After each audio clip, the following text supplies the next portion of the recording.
Hello Seekers! Today we are going to talk about Auric, one of the dual faction Seekers in Malediction. As you can see, we have some improvements in the channel regarding my voice and the image itself. That's due to Cookie. Thank you mate, I really appreciate it.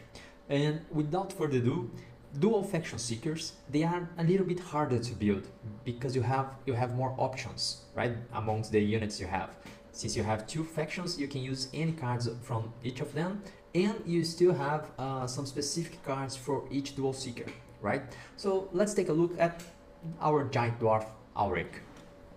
Auric has very standard accuracy and damage, has absolutely no ranged attacks, and it's a kind of a slow walker, right? 5 movements ain't that much. With 13 defense, he doesn't excel on that too, but he has 20 HP, which is the maximum as of right now that a unit can have, right? As a base HP, base life. So with that being said, we have to take advantage of his man-at-arms ability that allows him to hold more than one attachment, more than one item actually, and his counter attack, which basically means that we want Auric on the front line and being hit by our enemies. But of course we don't want him to die, right? And to help him with that, we also have his legacy, Wheel of the Forge, that basically states that whenever you play an item, after the deployment phase, you can draw that many cards. So if I deploy 3 items, I can draw 3 cards after the deploy phase. And that's quite important, okay guys, because you cannot make one spend echo for one item and already draw the card. All deployment happens at once, so you make all the deployments you want, play all the items you want, and then you draw the cards, okay? And when a unit has an attachment, an item as attachment, and it's either doing a melee attack or receiving an attack, doesn't have to be melee, okay? You have to make an attack or receive an attack. You can sacrifice your item and do 2 extra damage or prevent 2 extra damage. And note that whenever an item you control that's attached to one of your units is destroyed, you receive the echo for that item. So basically we want to cycle our items to destroy them, to use Caldera's Feast to block or deal extra damage, and receive back the echo that we can use, for example, for a bigger unit or something like that, right? The deck is all about playing and cycling our attachments. But how should we do that? Well, to do that, come with me to our beloved tabletop simulator, where we are going to check out the units we have available. Like I said, we have several units. We have to be careful because there are, of course, lots of different ways that I can build the same deck. I'm going to show to you guys a version of it that I enjoyed playing, that I have won several games with it, okay, just as a suggestion, but feel free to change every or any specific unit you feel more towards your game style. That being said, I will start with the units first, and we are going to talk about the unique units first. This version of Auric, it's a more offensive one, okay? So we will not use Herald of Salvation. It is a very good unit. You can have it, for example, on your side deck if you want to place it before the game. Even if you are not going to use it, you can use it to bid for initiative, which is a very good strategy. But we are going to use Hogarth, Moktuvar, and the Raptor because they are more offensive units. Besides those, we are also going to use, for our elite units, I enjoy very much to use the Warfront Commander because it not only gives you Inspire, that helps your units to hit their attacks, but Battle Cry is very useful on an elite unit because allows a better positioning for other strategic units, okay? So I am going to use the Warfront Commander alongside with the Astartes Battlemaster, which is the only other unit besides Auric that has man-at-arms, so it can have more than one item attached to it, so it helps us on our strategy. We are going to use 2 of each of those cards, and we are also going to use Farsight Amsher. Although it's not a very offensive unit, it has 12 range and helps in pinpoint, which helps us kill that very specific unit that stands behind the enemy lines, for example, as a Vakar's Priest or even the Citadel Crossbowman, or why not the Enemy Seeker, right? So we are also going to use 2 of those Farsight Amshers. I often enjoy using the Boneclaw Rider as well because it's one of the best units we have to claim relics, to contest relics at least, But for this deck specifically, we are not going to use it. We already have other units that have a huge movement, such as Hogarth and the Raptor itself. We don't really need Bonnie Rider for that. Moving on, we go to the basic units. Let's leave those guys over there. We move to the basic units. We have this vast array of units we can choose from, and we always want to have on our decks something close to 14 units. Okay, so we still have something like 5 slots worth of units to put on. Me personally, I really like to use 3 of my Vakari's Priests for this deck, because most Dual Seekers start, well, they always start with 20 Echo, right? But most of Dual Seekers, they need more resources to make their gameplay run. And Vakari's Priest is pretty much an Echo battery, so I enjoy using it. And I'm also going to use the 2 Cabra Maulers. Why Cabra Maulers? I could, for example, use Armored Revenant. Feel free to change.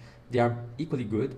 Cabra Mauler is just cheaper, echo-wise, 1 less echo than Armored Revenant, and has the same life, 12 for a basic unit. It's very good. But I want my units to hit, and Cabra Mauler has a better accuracy and Wild Strike. I don't want to be worried protecting my basic units so much, so I rather use Cabra Mauler than Armored Revenant. For this specific strategy, I could, for example, use Twin Blade Skirmisher, because it has 8 movement as well, it moves a lot, and has Onslaught, which is an incredible ability. So you can choose whichever you guys want. I was inclined to go with Cabra Mauler, but since we are building the Dual Faction Seeker, I'm going to use two Twin Blade Skirmishers. And that should complete our 14 units for this deck. Okay, mostly focused on units that can reach my enemies and do a decent damage, especially when equipped with our items. Got it? Any questions so far? Leave a comment if you need something and I'll answer right away. Moving from units, we have several spells we could choose from to build our deck. But like I told you guys, this is going to be a little bit more offensive towards these choices. So I am going to use the Cataclysmic Blast, because area damage is always very useful. We are also going to use Thunderous Devastation, because basically it guarantees that we are going to hit the enemy, or if we already were going to hit it, to critical hit it. For some units that's very important, because we guarantee a kill, and some units can have retain and run and this kind of things, right? We are definitely going to use that. I will pass on the other 2 unique spells from Primal Blood. I'm not saying they are not worth it to be on this deck, it's just choices we have to make. One of the hardest things we have to worry about when building a Dual Faction Seekers is because we have lots of good options.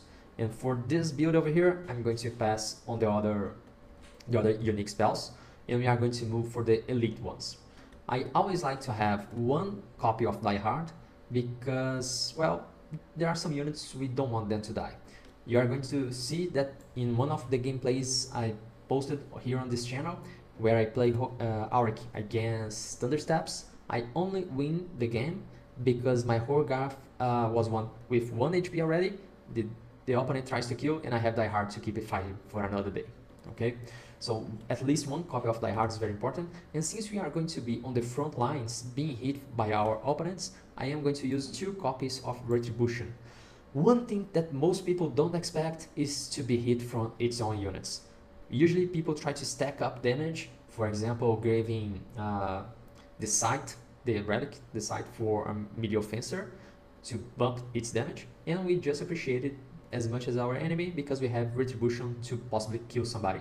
If you check the gameplay I used Auric against Vorendal, I kill Vorendal using this card, and that was important for the game.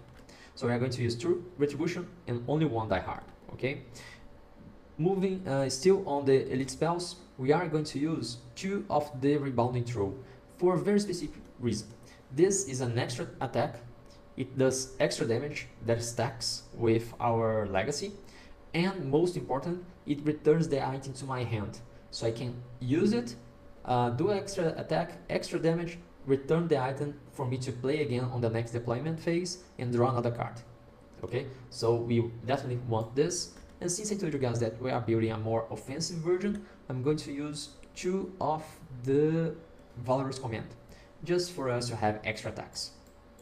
I rather Valorous command over Adrenaline Rush because it's 1 less echo. Adrenaline Rush is a little bit better because it allows my ally to perform any ability that costs 1. But if you take a careful look on the units we chose, we don't have any units that benefit from 1 AP that we are not going to use for 1 attack or 1 movement. Okay, so Valorous command is just cheaper and equally good. We are going to stop here, only 9 spells, that's enough for us. Our gameplay is not toward spells, okay? And we are going to choose the items we are going to use. That's very important for Auric because we need cheap and useful items for our strategy, okay? Most people use Amulet of Vigor. Me, I don't like that card very much because it gives 3 HP, and when I destroy this item, I lose the 3 HP. So there isn't a very reliable buff that I can use on my units before I give up my item. So instead of this, I rather use 3 Great Shields, because while I don't need to destroy my item to do extra damage or prevent it, I have extra armor, extra defense. So it helps my unit while it has the attachment. We are also going to use 2 of these Feral Gauntlets because we have units that have Onslaught, so 3 strikes. I have more chance to proc the Rend. And I have several cards that allow my units to do extra attacks. I have my Wavefront Commander that make my units do extra attacks. So this extra accuracy is also very useful for us. We are also going to use 2 of this. And you could, for example, use the Scout's Boots to have extra movement and return run while you don't destroy the items. It's also a very decent and good strategy. But since I plan to use the Death Shout Mire, I am going to choose the Shadow Shroud. It is 1 extra damage if I manage to proc the ambush, and I can deploy my slow units such as Auric closer to the battle and engage with an enemy. So I'm going to use 2 of these Shadow Shrouds for our deck. Okay, if we add up here, we should merge it with our units and we have our 30 cards deck for Auric. Before I move to card.io to show the deck again for you guys, let's talk about the relics for Auric, shall we? Like I said, Auric is a melee unit. It wants to be on the battlefront more often, so we are going to focus on the mobility, of course, for boots of celerity. The reliquary helps Auric has a better defense and accuracy, so we always want it because we can trade it in time for a better relic. We also love the Everlasting Heart because, well, it keeps him alive. And the Helm of Ra for the same reason. Since he has 20 HP, at half his HP, he is still a menace with 2 resistance and Berserk. So it's very worth it. For our second options, we want extra damage, extra attacks, and retaliation. Vicious Retribution is not that great for Auric because it already has counterattack, but for most of our units it can be very useful. The Veil Piercer is specifically for the Farsight Ambusher and because we are using Death Shout Mire, so it can help us improve its range and do extra damage. These other relics over here, they are very situational. I would only choose, for example, Spellwinter's Mask if I was playing against Ingor, Oleonor, some heavy spell user. Otherwise, it's just a pass, even because we don't have enough spells to abuse the regeneration, the healing. Trap Jot Chain and Tempest Scepter, we only have 1 ranged unit. Well, Macarius Priest is also a ranged unit, but I'm talking about Farsight Ambusher, right? So often we won't want this, but for example, playing against Morida or some other Swarm deck, we might want Tempest Scepter, even for Auric. I don't mind, right? 6 range to hit multiple units might be useful. And the other 3 relics over here, they are very situational as well. Depends on the cards that are on the graveyard, the discard pile already.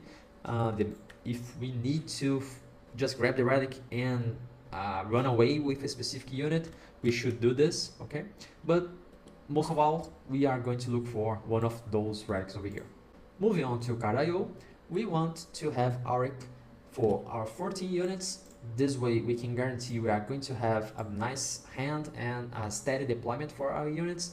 And note that most of our units are quite expensive echo-wise. This can be good because we are going to have many units to beat for initiative, but it costs us a lot to have units fighting for us. That's why the Vakari's Priest is very important, because it keeps generating echo for us, enabling our gameplay, right?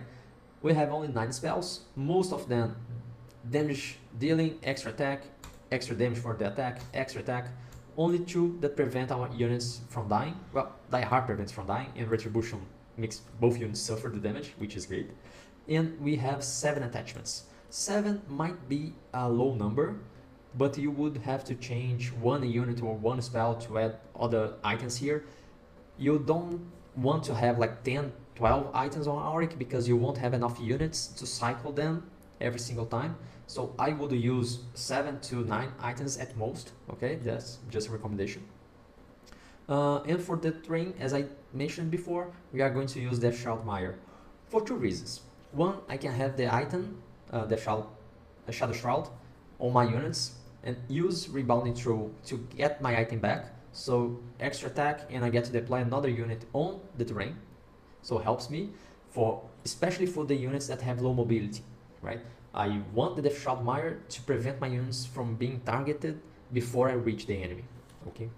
And because it helps me to hide them. I can deploy them on the terrain, and I can hide behind the terrain while I reach the battlefield. So Auric has 5 movement. I have other units that have 5 movement, like Astar's Battlemaster. I have units that I don't want to be hit, like Warfront Commander and the Vakari's Priest. So I can hide my units, my strategic units, for the others to be there blowing my opponents, okay? So this is our deck. It is available at card.io. Feel free to go there and visit the deck, copy, play with it. Please let me know in the comments if you like it, if you tested, if you played against or using this deck, and which changes would you make for the deck to be stronger. I hope you have enjoyed. I hope it has helped you guys to learn a little bit how to use Auric, because many people say that he's weak, but if used the correct way, Auric can be a real menace on the battlefield. Okay, Seeker, enjoy the deck and play safe.